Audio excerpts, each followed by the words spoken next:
ಶೂಟಿಂಗಿಗೆ ಜಾಸ್ತಿ ಡೇಟ್ಸ್ ಕೊಟ್ಟಿದ್ರ ಅಥವಾ ಡಬ್ಬಿಂಗಿಗೆ ಜಾಸ್ತಿ ಡೇಟ್ಸ್ ಕೊಟ್ಟಿದ್ರ? ಡಬ್ಬಿಂಗಿಗೆ ಜಾಸ್ತಿ. ಯಾವ ಸಿನಿಮಾಗೂ ಡಬ್ಬಿಂಗಿಗೆ ಇಷ್ಟು ದಿನ ಕೊಟ್ಟಿರ್ಲಿಲ್ಲ ನಾನು. ಫಸ್ಟ್ ಟೈಮ್ ಇಷ್ಟು ದಿನ ಟೋಟಲ್ ಅವತಾರ್ ಪುರುಷ ಪಾರ್ಟ್ 1 ಪಾರ್ಟ್ 2 ಎರಡು ಸೇರಿ ತುಂಬಾನೇ ಡೇಟ್ಸ್ ಕೊಟ್ಟಿದ್ದೀನಿ. ಇನ್ನೊಂದು ಸಿನಿಮಾ ಟೀಮ್ ಅವರೇ ಹೇಳ್ಕೊಟ್ಟಿರೋ ಕ್ವಶನ್ ಗೊತ್ತಾಯ್ತು. ಮೊದಲನೇದಾಗಿ ಎಲ್ರಿಗೂ ನಮಸ್ಕಾರ. ಅಂಡ್ ಫಸ್ಟ್ ಆಫ್ ಆಲ್ ಎಲ್ಲ ನಮ್ಮ ಹ್ಯಾಂಡ್ಸಮ್ ಸ್ಮಾರ್ಟ್ ಹೀರೋಗಳಿಗೆ thank you so much. Feeling very very special. ಇಷ್ಟು ಹೀರೋಗಳ ಮಧ್ಯ ನಾವೊಬ್ಬರೇ ಇದೀವಿ ಹೀರೋಯಿನ್ ಇವತ್ತು ಅಂತ. So thank you so much Prem sir, Rishi sir, Praveen ಅವರೇ ಆ್ಯಂಡ್ ವಿಕ್ಕಿ ಅವರೇ ಆ್ಯಂಡ್ ನಮ್ಮ ಇಷ್ಟು ಜನ ಹ್ಯಾಂಡ್ಸಮ್ ಹೀರೋಗಳ ಮಧ್ಯೆ ನಮ್ಮ ಡೈರೆಕ್ಟರ್ ಸಂತು ಸರ್ ಇದ್ದಾರೆ. Thank you so much sir, ಎಲ್ಲರಿಗೂ ಥ್ಯಾಂಕ್ಸ್ ಅಲಾಟ್ ಬಂದಿದ್ದಕ್ಕೆ.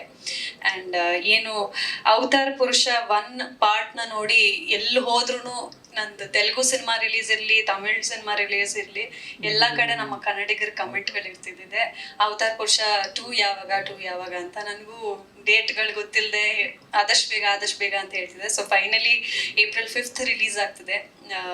ಸಾಕಷ್ಟು ಜನ ಅಮೆಝಾನ್ ಅಲ್ಲಿ ಬಂದ್ಮೇಲೆ ತುಂಬಾ ಜನ ನೋಡಿ ಅದನ್ನ ಇಷ್ಟಪಟ್ಟು ಪಾರ್ಟ್ 2ನ ಖಂಡಿತವಾಗ್ಲೂ ಹೋಗಿ ಥಿಯೇಟ್ರಲ್ಲಿ ನೋಡ್ತೀವಿ ಅಂತ ಎಷ್ಟೋ ಜನ ನನಗೆ ಡೈರೆಕ್ಟ್ ಆಗಿ ಸಿಕ್ಕಿ ಹೇಳಿರೋದುಂಟು. ಸೊ ಎಲ್ಲರೂ ಹೋಗಿ ಕನ್ನಡ ಸಿನಿಮಾನ ಥಿಯೇಟ್ರಲ್ಲೇ ನೋಡಿ. ಏನು ಪಾರ್ಟ್ 1 ಅಲ್ಲಿ ಒಂದು ಕಾಮಿಡಿ, ಫನ್, ಕಮರ್ಷಿಯಲ್ ಎಲಿಮೆಂಟ್ಸ್ ಜೊತೆ ಒಂದು ಎಂಟರ್ಟೈನಿಂಗ್ ಸಿನಿಮಾ ಆಗಿ ಶುರುವಾಯಿತು. ಇದು ಪಾರ್ಟ್ 2 ಅಲ್ಲಿ ಖಂಡಿತವಾಗ್ಲೂ ಒಂದು ಹೊಸ ಎಕ್ಸ್ಪೀರಿಯನ್ಸ್ ಕೊಡೋವಂಥದ್ದು, ಹೊಸ ಪ್ರಯತ್ನಕ್ಕೆ ನಿಮ್ಮೆಲ್ಲರ ಬೆಂಬಲ ಬೇಕು. ಕನ್ನಡ ಸಿನಿಮಾಗಳಿಗೆ ಇದೇ ರೀತಿಯಾದ ಬೆಂಬಲ ಯಾವಾಗಲೂ ಕೊಡಿ. And thank you so much, lots of love. ಇಷ್ಟು ಶಾರ್ಟ್ ಅಂಡ್ ಸ್ವೀಟ್ ಆಗಿ ನೀವು ಮುಗಿಸ್ಬಿಟ್ರೆ ಹೆಂಗೆ ಅಂತ? ಇನ್ನಿಲ್ಲ, ಸಿನಿಮಾ ಜನ ಬಂದು ಥಿಯೇಟ್ರಲ್ಲಿ ನೋಡಬೇಕು. ಆ್ಯಂಡ್ ಆಫ್ಕೋರ್ಸ್ ಎಲ್ಲರಿಗೂ ಥ್ಯಾಂಕ್ಸ್ ಹೇಳಿದ್ದಾಯ್ತು. We have done all that. So okay, thank you so much. ನಿಮ್ಮ ಮುಂದಿನ ಎಲ್ಲ ಪ್ರಾಜೆಕ್ಟ್ಸ್ಗೂ ತುಂಬಾ ಒಳ್ಳೇದಾಗ್ಲಿ ಆಶಿಕಾ. ಹಾಗೆ ಆಬ್ವಿಯಸ್ಲಿ ಯಾರೋ ಹೇಳಿದ್ರು ಕನ್ನಡ ಸಿನಿಮಾಗಳು ಜಾಸ್ತಿ ಮಾಡಿ, ಆಬ್ವಿಯಸ್ಲಿ ಮಾಡ್ತಾ ಇದ್ದಾರೆ ಅವರು. ತುಂಬಾ ಬ್ಯಾಕ್ ಟು ಬ್ಯಾಕ್ ಪ್ರಾಜೆಕ್ಟ್ ನೋಡಿ.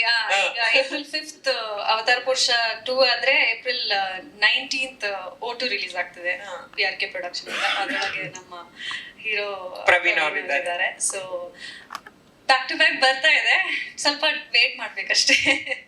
Super, thank you.